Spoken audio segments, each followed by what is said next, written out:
Supporting our young men and women in service and our first responders and honoring the sacrifices they made for our country is what makes an American patriot. On today's show, we would like to welcome the quintessential patriot, Mr. Floyd Brown. Mr. Brown, welcome to the show. Thank you so much for coming. Great to be with you. And I'll tell you, when you talk about the people that are the first responders, when you talk about our men and women who are in the field all over the globe, you can't help but appreciate the sacrifices that they're making. And I am just so pleased to be able to take some of my time to honor them, to praise them, and to give them, at least my simple appreciation for everything that they do. They're so wonderful, and this is the least I could do. Well, we really appreciate you sharing that with us. I was wondering, when you were a young man, you were raised in Washington, and then you had the opportunity to meet Ronald Reagan, and I understand that was a very pivotal moment in your life. How did meeting him affect you, and what were the repercussions of that?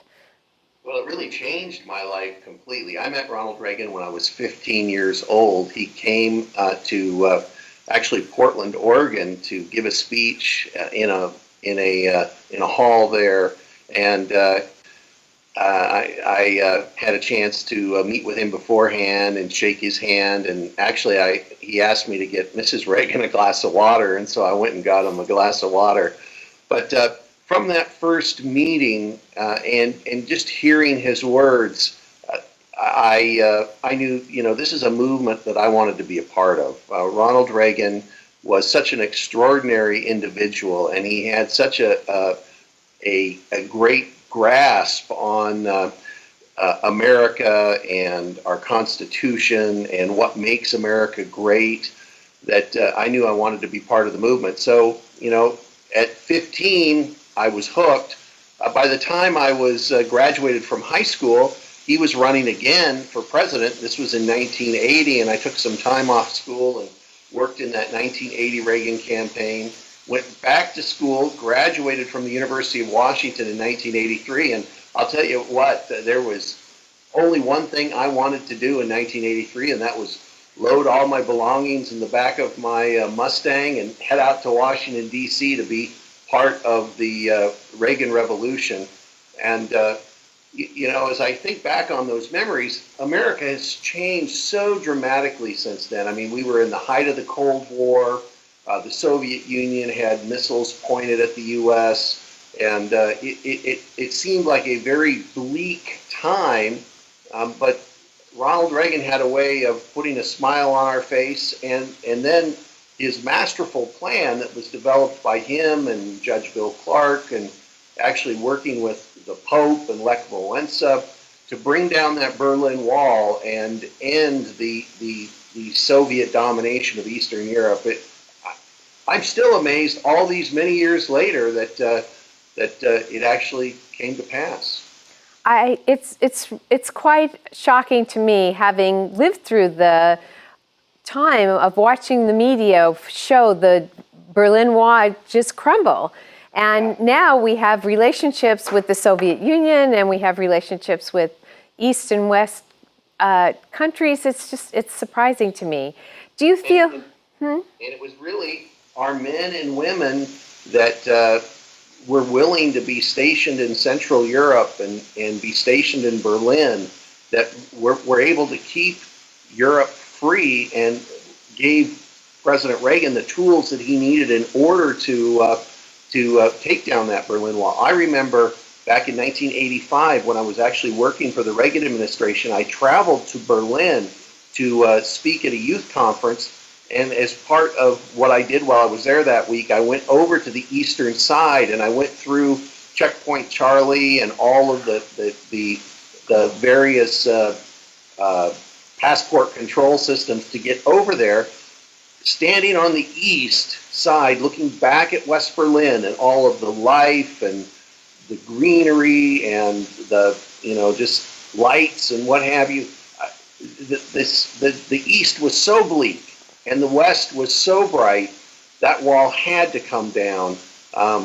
and Ronald Reagan did it. And really, it was our men and women who were stationed along that wall and who spent time, during their time of service, that really kept Europe free.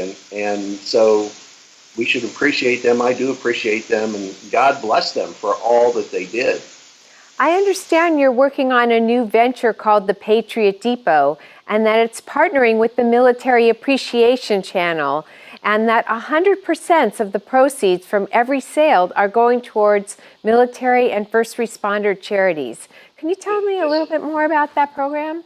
Yeah, this is really exciting because it seems that, if you've been to a football game lately, or if you are watching modern culture on college campuses and other places, there's a lot of people that disrespect our troops, but there's more Americans that love our troops, that love our flag, that love our national anthem, that love the Pledge of Allegiance.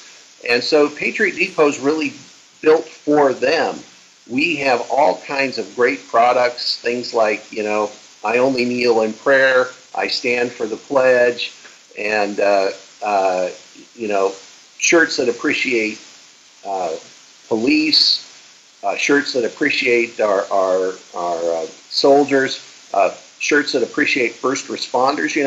Firemen, lately, firemen have been called upon to do just unbelievable things with these fires in California.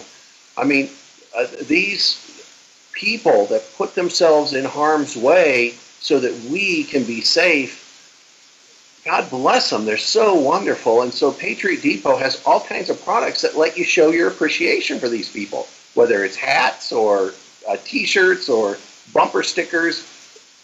And yes, we want to not only celebrate them, but also help them in any way we can. Whenever there's a challenge, whether it was the hurricane in Florida or the hurricane in Texas, we had a really popular shirt called Pray for Texas and Pray for Florida. And we sent the proceeds of those shirts down to Samaritan's Purse to help on the front lines recovering from those hurricanes. And we've done the same thing with our pro-police and pro-military T-shirts and hats and bumper stickers. We want to help all those charities we can. And that's why we're partnering with you in order to make sure that PatriotDepot.com can not only provide products that you can wear with pride, but also that you can help out as you're buying those products.